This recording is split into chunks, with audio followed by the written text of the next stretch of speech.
Hello students, welcome back to my YouTube channel Jaideep Sir's Maths Mania.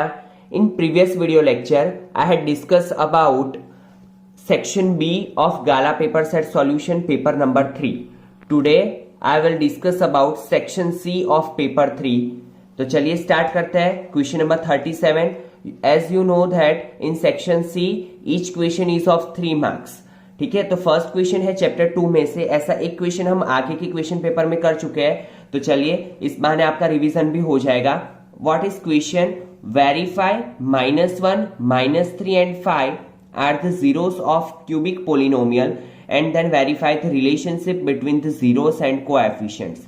जैसे कि मैंने आपको पहले भी बताया था कि जब भी वेरीफाई की बात आए तो आपको पता है कि क्या करना है. जो भी हमें जीरोस दिए हैं उसको हम कहां पे रखेंगे?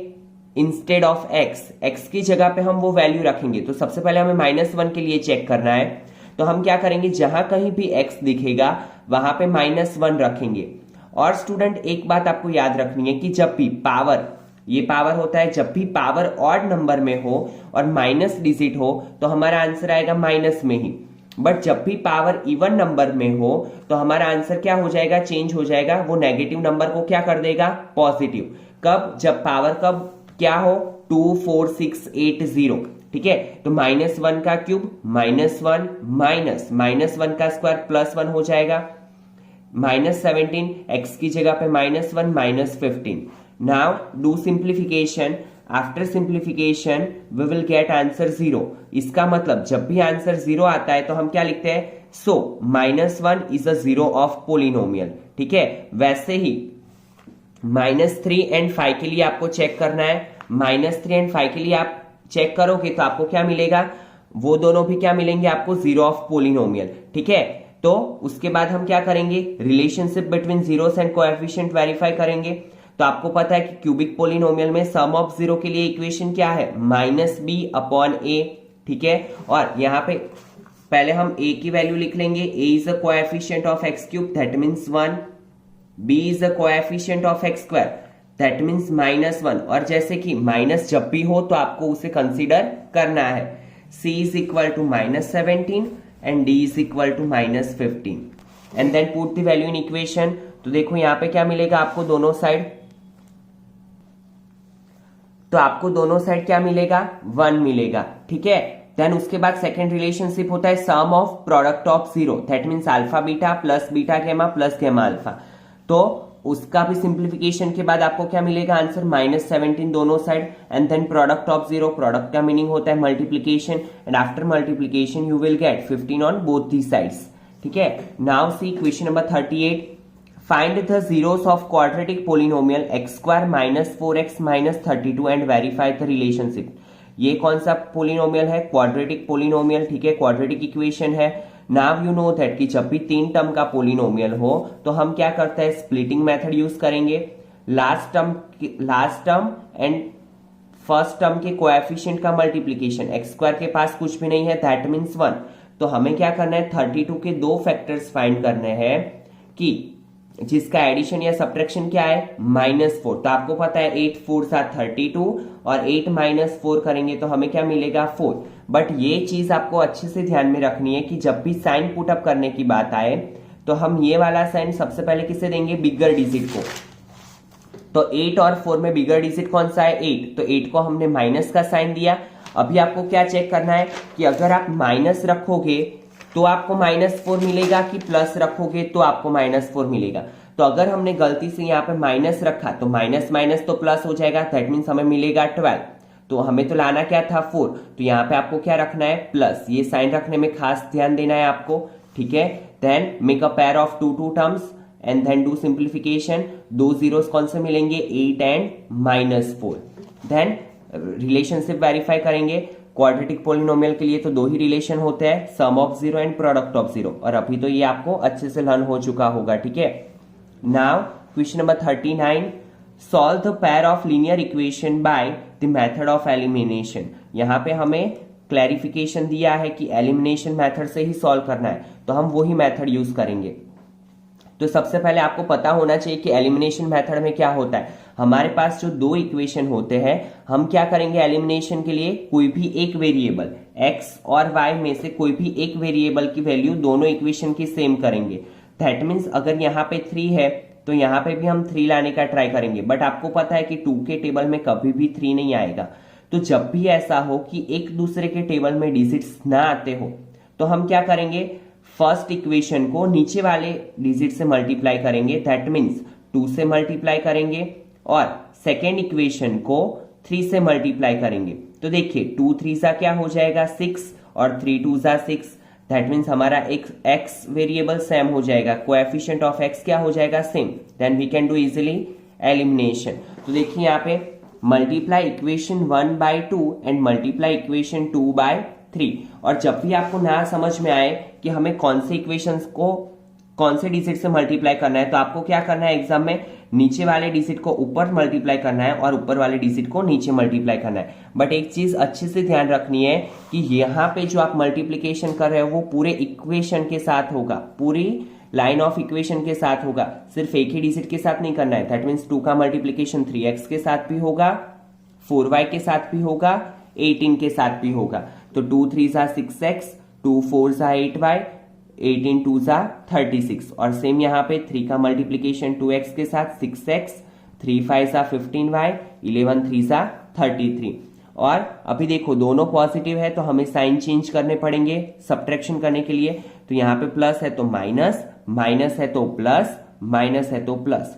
फिर आपको ध्यान रखना है कि ये जो नीचे वाला डिजिट होता है उसका साइन नीचे हमने जो रखा है वो ही, दैट मीन्स 15 का साइन प्लस हो जाता है, 33 का भी प्लस, ये साइन को आपको कंसीडर नहीं करना है। नाउ प्लस प्लस एडिशन, तो 15 प्लस 8 23, 36 प्लस 33 69। तो y इज इक्वल टू मिला 3। y की वैल्यू आप कोई भी इक्वेशन में पुटअप कर सकते हो, या फर्स्ट या सेकेंड इक्वेशन में, ठीक है। तो आपको मिलेगी x की वैल्यू, ठीक है। तो हमें x और y की वैल्यू मिल गई।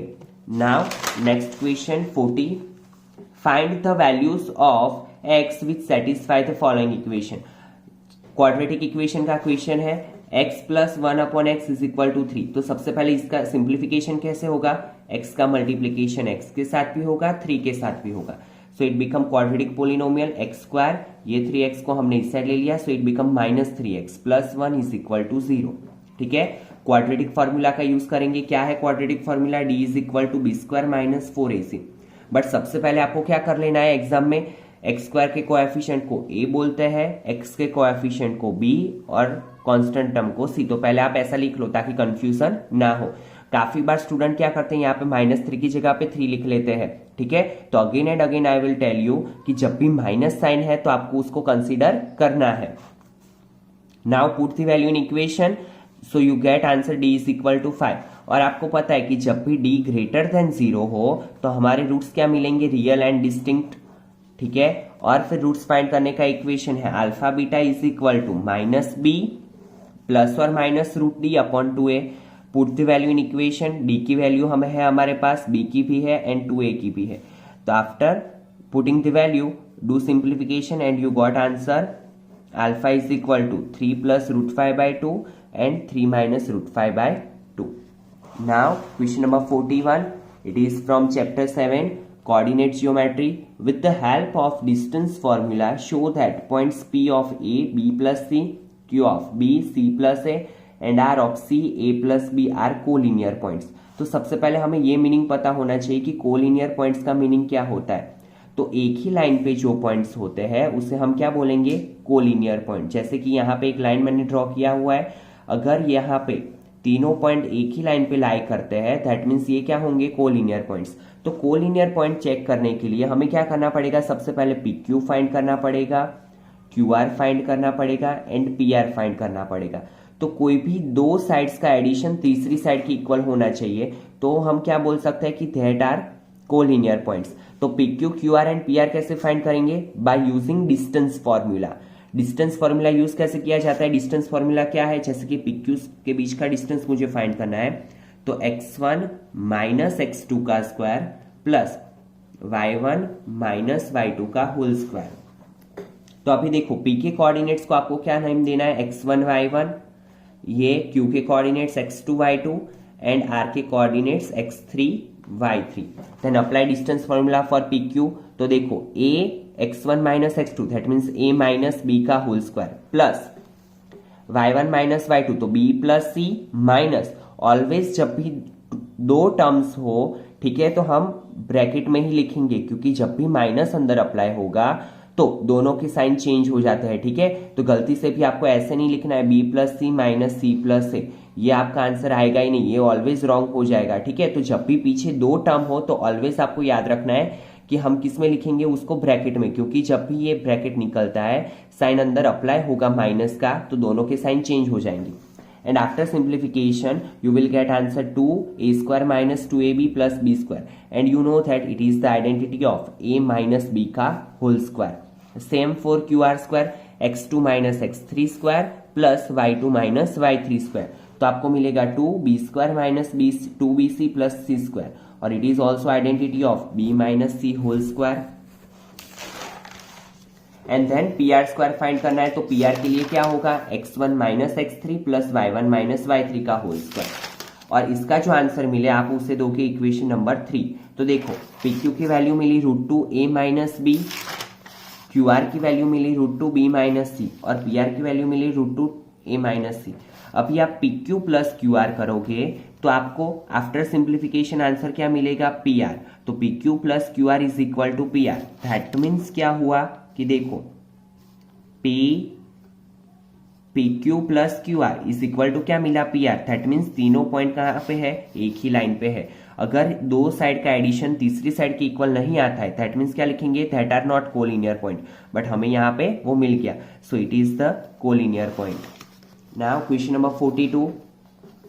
Find the coordinates of the point dividing the line segment joining points A of 1 6, पहले ए ऑफ 1 6 लिख लो, लाइन सेगमेंट ड्रॉ कर लो, बी लिख लो 10 minus 12 in the ratio 4:5. Ratio भी हमें दे दिया है, तो रेशियो क्या होता है, m एंड n. ये होगा x1 y1, ये होगा x2 y2. और आपको पता है सेक्शन फॉर्मूला क्या है, p of xy is equal to mx2 plus nx1 upon m plus n, my2 plus ny1 upon m plus n.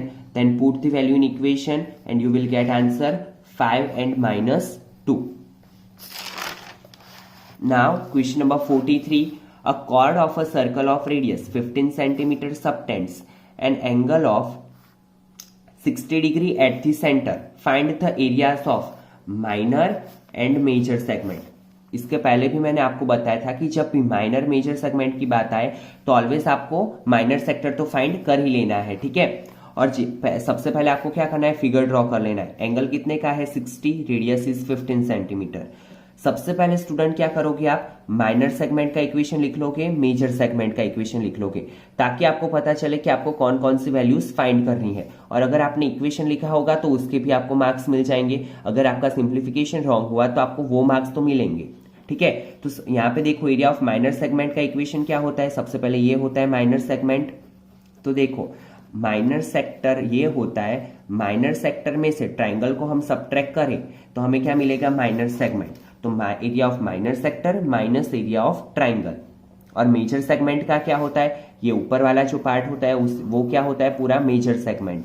तो एरिया ऑफ सर्कल में से हम क्या सबट्रैक्ट कर लेंगे, ये वाला पार्ट माइनर सेगमेंट, तो हमें क्या मिलेगा, मेजर सेगमेंट. ठीक है, तो अभी देखो सबसे पहले माइनर सेक्टर फाइंड करेंगे तो उसका इक्वेशन क्या है, pi r square theta upon 360. Theta हमें गिवन है 60, radius 15. After simplification you will get answer 117.75 centimetre square. देन क्या फाइंड करना है, एरिया ऑफ ट्राइंगल. बट हमें पता होना चाहिए कि कौन सा ट्राइंगल है. तो आपको पता है कि जब भी 60 डिग्री हो तो वो क्या हो जाता है, इक्विलेटरल ट्राइंगल. और इक्विलेटरल ट्राइंगल का इक्वेशन है √3/4 साइड स्क्वायर. साइड क्या है यहाँ पे 15 और √3 की वैल्यू आपको बोली है 1.73. After simplification you will get answer 97.31. देन क्या फाइंड करना है हमें, एरिया ऑफ सर्कल. ठीक है, एरिया ऑफ सर्कल का इक्वेशन क्या है, pi r square. Put the value and you will get answer 706.5. जो भी चीज हमें फाइंड करनी थी वो हमें मिल गई. Now put the value in equation, area of minor segment and area of major segment. You will get answer 20.44 and 686.06 centimetre square. Now question number 44. The circumference of a circle is 176। Now find the area of that circle. हमारे पास circumference है तो circumference पे से क्या मिलेगा हमें, radius. Circumference का इक्वेशन क्या है, 2πr, तो उस पे से हमें रेडियस मिली 28, और रेडियस पे से क्या मिलेगा, एरिया ऑफ सर्कल, क्योंकि एरिया ऑफ सर्कल के लिए सिर्फ हमारे पास क्या होना चाहिए, radius, because area of circle का इक्वेशन क्या है, πr²। तो after putting the value we will get answer 2464 centimetre square. Now last question of this section, a bag contains 5 red, 8 green and 7 white balls. A ball is drawn at random from the bag. Find the following probabilities for that ball. तो आपको पता है कि जब भी probability का question आएगा तो आपको सबसे पहले क्या करना है, टोटल नंबर ऑफ थिंग्स लिख लेना है। यहाँ पे बॉल की बात हो रही है तो टोटल नंबर ऑफ बॉल्स कितने हैं, 20 बॉल्स। ठीक है, अभी देखो फर्स्ट इवेंट क्या फाइंड करनी है, that ball is either white और ग्रीन, या तो व्हाइट होना चाहिए या तो ग्रीन। तो देखो व्हाइट कितने हैं 7 और ग्रीन कितने हैं 8, तो 7 + 8 करेंगे हम, ठीक है, 15/20, तो 3/4। Then probability that the ball drawn is neither green nor red, green भी नहीं होना चाहिए रेड भी नहीं होना चाहिए, तो ग्रीन और रेड ना हो तो बचा कौन सा कलर, व्हाइट कलर, और व्हाइट कलर के बॉल कितने हैं 7, तो यहाँ पे हमने लिखा 7/20। Then last event C, probability that the ball is not white, white नहीं होना चाहिए, तो आपको पता है कि 3 कलर्स है हमारे पास, उसमें व्हाइट ना हो तो बचे 2 colours, that is red and green, तो वो कितने होंगे 5 + 8 13, तो यहाँ पे लिखेंगे 13/20। ठीक है, तो बहुत ही इजी क्वेश्चन था ये। तो इसी के साथ आपका सेक्शन सी कंप्लीट हुआ। अगर आपको वीडियो समझ में आया हो तो लाइक करना ना भूलें और अपने फ्रेंड्स के साथ भी शेयर करें। ठीक है, मिलते हैं नेक्स्ट वीडियो लेक्चर में with section D of paper 3। Thank you students.